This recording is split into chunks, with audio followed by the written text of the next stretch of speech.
Rationalizing the denominator. In this lesson, you're going to learn how to simplify square roots when a radical is in the denominator. So, in order to do this, let's talk about why we need to. A radical is considered simplified when, first of all, there are no square prime factors in the radicand. So the square root of 8 is not simplified because it's equal to the root of 2 squared times 2, so that could break down further.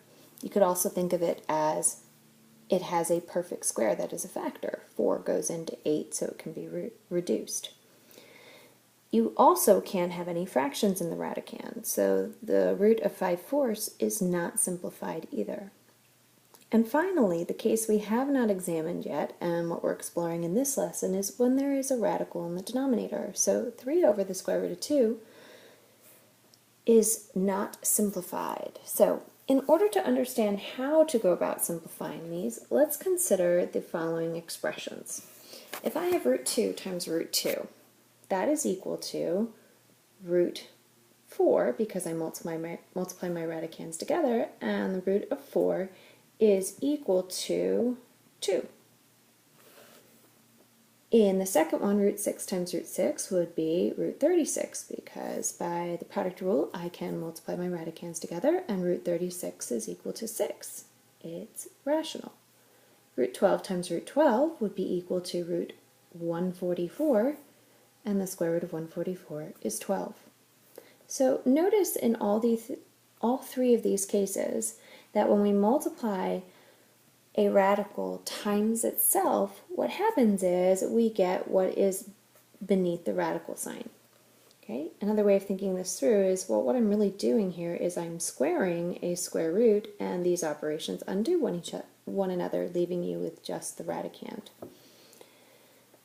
This idea we're going to use to do a process known as rationalizing a denominator. So the process to get rid of a radical in the denominator is called rationalizing the denominator, and you will be multiplying by a disguised form of 1. And it's going to vary from problem to problem, but know that anything over itself is equal to 1, so root 2 divided by root 2 is also a form of 1. Let's illustrate this with some examples. So 3 root 2 is not simplified. So in order to get rid of the square root in the bottom, what I'm going to do is I'm going to multiply by the only number in math that won't change the value.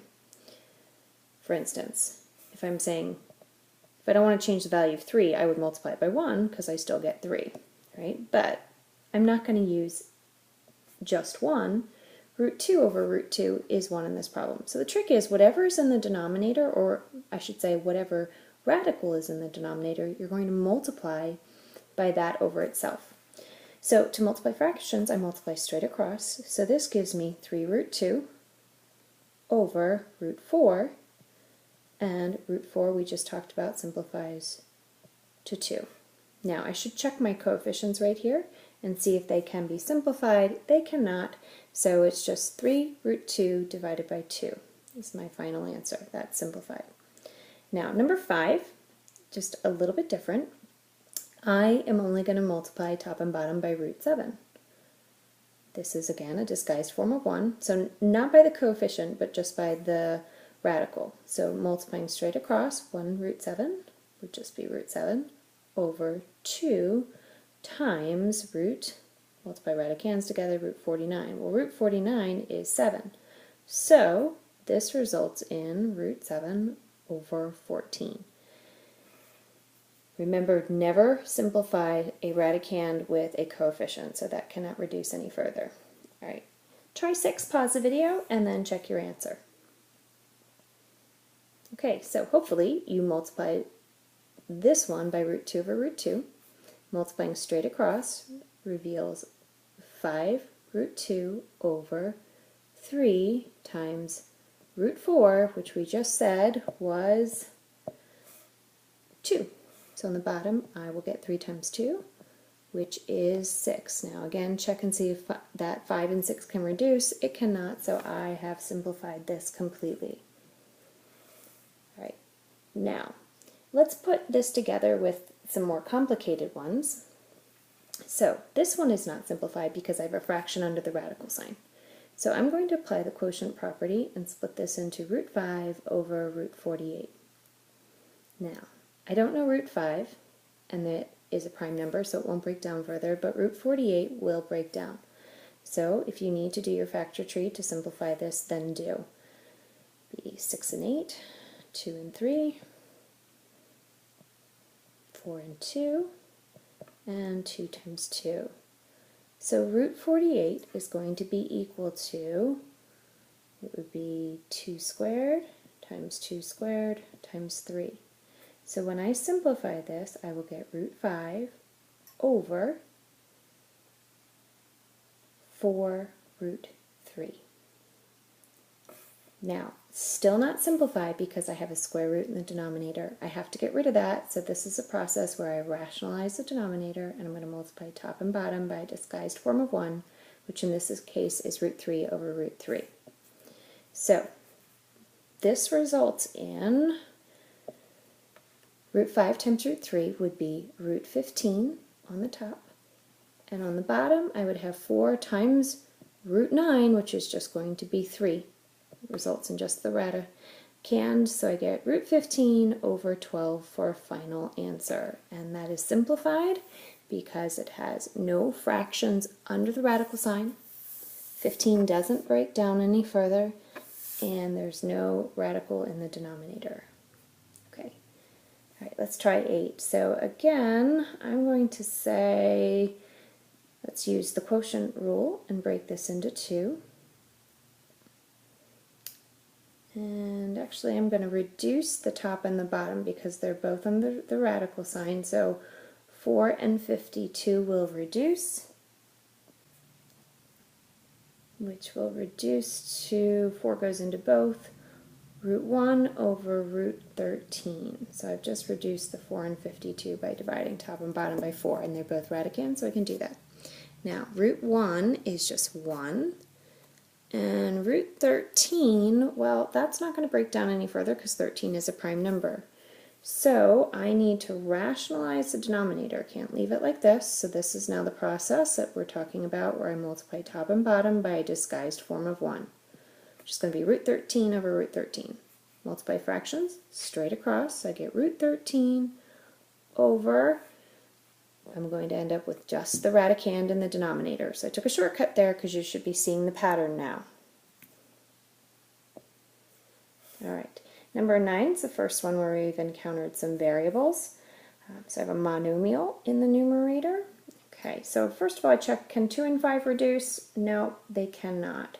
So applying the quotient rule will give me 2x squared over root 5. Now I can take the square root of x squared. That's going to give me x root 2 over root 5. And I need to rationalize my denominator to get rid of the radical on the bottom.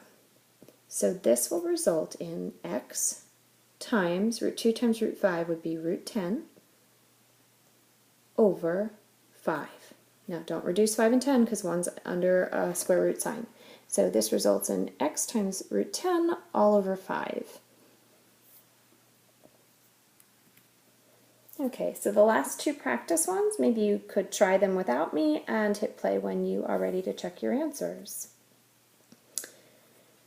Okay, so in number 10, I start by reducing the 16 and the 6. So 2 goes into both of these.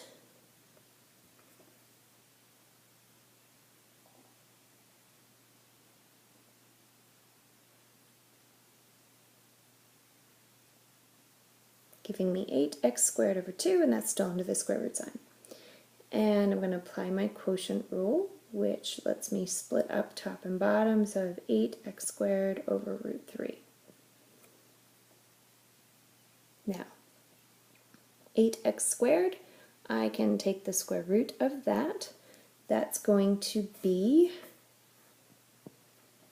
take the x out front, and root 8 will break down. 8 I know is 2 to the third. It's going to be 2 times 4. And you do this enough times and you know right away that it's 2 to the third. So that will be, since it's 2 to the third, it will be 2 root 2.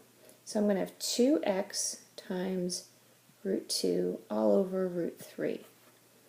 Now, I need to get rid of what's in the denominator, so I'm going to rationalize it by multiplying top and bottom by root 3 over root 3.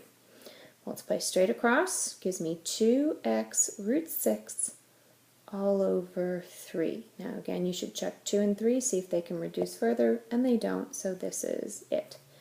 Now there are other ways to do that problem, and you may have started by taking the square root of 16 on the top because that's a perfect square, and that's perfectly fine as well. That might actually be quicker in this case.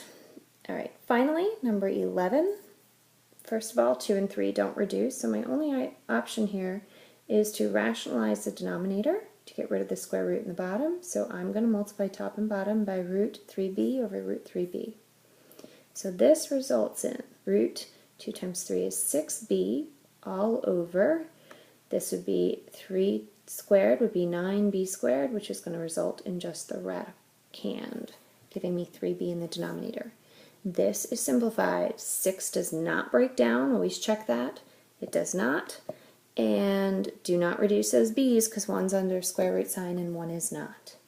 Okay, you should now understand how to get rid of a square root in the denominator of a fraction.